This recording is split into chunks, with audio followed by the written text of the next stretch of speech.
எல்லாருக்கும் வணக்கம். Cheese kitchen click பண்ணதுக்கு ரொம்ப நன்றி. இன்றைக்கே சீஸ் கிச்சன் சேனலில் கோதுமை பிஸ்கெட்ஸ் தான் பார்க்க போகிறோம். அதுவும் வந்து இதுக்கு ஓவன், பட்டர் எதுவுமே தேவையில்லை. ரொம்ப ஈஸியாக அந்த கோதுமை பிஸ்கெட்ஸை நம்ம வந்து அடுப்புலேயே செஞ்சிடலாம். இதை எப்படி செஞ்சேன்னு பார்க்கணுன்னு மறக்காம சீஸ் கிச்சனுக்கு சப்ஸ்கிரைப் பண்ணுங்கள், லைக் பண்ணுங்கள், உங்கள் நண்பர்களுக்கும் வீடியோ ஷேர் பண்ணி விடுங்க. இப்போ வாங்க வீடியோக்குள்ளே போகலாம். ஸோ பவுல் எடுத்திருக்கேன். அதில் வந்து நம்ம இன்க்ரீடியன்ஸ்லாம் ஆட் பண்ண போகிறோம். ஸோ ஃபர்ஸ்ட் வந்து கோதுமை மாவு. இந்த பிஸ்கெட்ஸ் எல்லாமே நம்ம கோதுமை மாவில் தான் செய்ய போகிறோம். ஸோ கோதுமை மாவு ஆட் பண்ணுறேன். ஸோ என்னென்ன இன்க்ரீடியன்ஸ் எவ்வளோ கணக்கு அப்படின்றது வந்து டிஸ்கிரிப்ஷன் பாரில் உங்களுக்கு இருக்கும். அடுத்தது இந்த குக்கீஸ்க்கு ஒன்றுமே சூப்பரான ருசி சேர்க்க ரவை செம்ம டேஸ்ட்டாக இருக்கும்.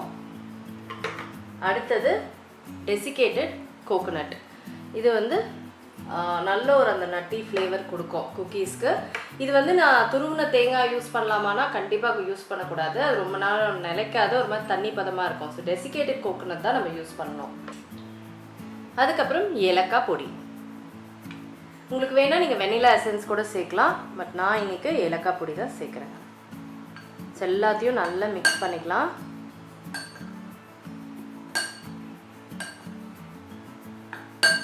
ஸோ நல்லா தரவாக எல்லாத்தையுமே நான் மிக்ஸ் பண்ணிட்டேன். இப்போ தனியாக எடுத்து வச்சிடுறேன். இப்போ இதில் வந்து சர்க்கரை இருக்குது. இப்போது சர்க்கரையில் வந்து நான் வந்து தண்ணி சேர்த்துக்கிறேன். தண்ணி சேர்த்து நல்லா மிக்ஸ் பண்ண போகிறேன். இது கரையணும்லாம் அவசியம் இல்லை, நம்ம ஜஸ்ட் மிக்ஸ் பண்ணிக்கிறோம்.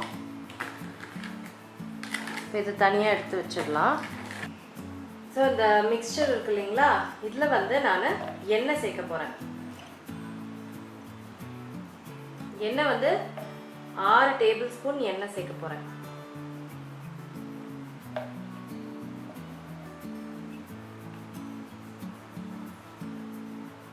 இப்போது இது எல்லாத்தையும் நம்ம மிக்ஸ் பண்ணிக்கலாம்.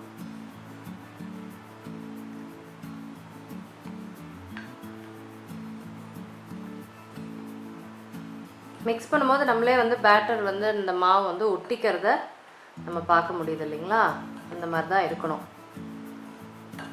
உதிரியாக தான் இருக்கும். ஆனால் நம்ம கையில் வந்து நம்ம இப்படி பிடிக்கும் போது அது அந்த ஷேப்பை பிடிக்கும். ஸோ அந்த மாதிரி தான் பண்ணணும்.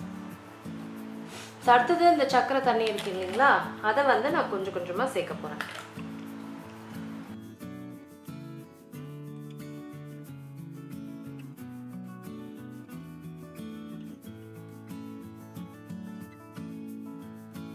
ஸோ நல்லா வந்து ஒரு டோ ஃபார்மில் வந்துருச்சு.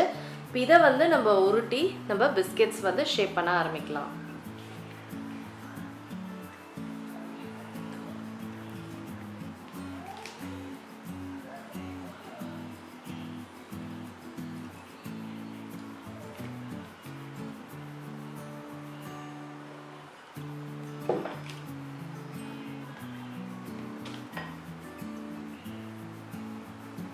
ஒரு 1 inch திக்னஸுக்கு மாதிரி நம்ம வந்து தரட்டிக்கணும். இது வந்து நான் கட் பண்ணிக்கிறேன்.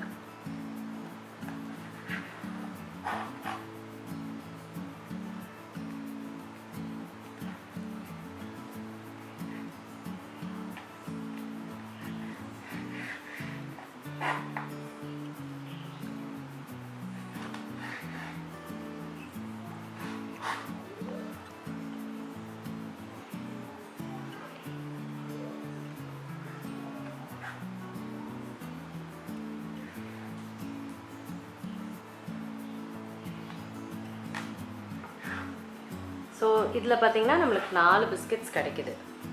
ஸோ இப்போ இதில் பார்த்தீங்கன்னா அச்சு வந்து நம்மளுக்கு எப்படி வேணுமோ நம்ம பண்ணிக்கலாம். நான் வந்து பேசிக் அச்சு தான் பண்ண போகிறேன்.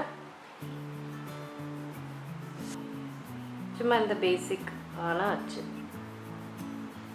யூஸ்வலாக நம்மளுக்கு பிஸ்கெட்ஸில் இருக்கும் இல்லைங்களா, ஸோ அதை தான் நான் பண்ணுறேன்.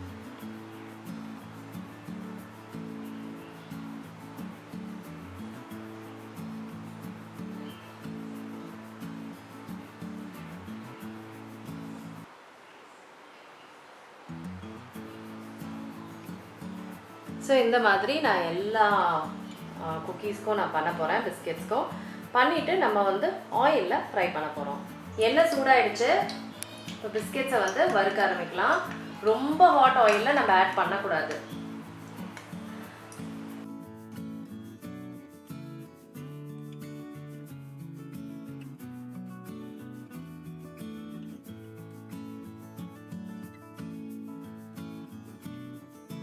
அவ்வளோதாங்க, பிஸ்கெட்ஸ் ரெடி ஆகிடுச்சு. கோதுமை பிஸ்கெட்ஸ் ரொம்ப டெலிஷியஸாக இருக்கும். கண்டிப்பாக ட்ரை பண்ணி பாருங்கள். நான் உங்களை சீக்கிரமாக அடுத்த வீடியோவில் சந்திக்கிறேன். வணக்கம்.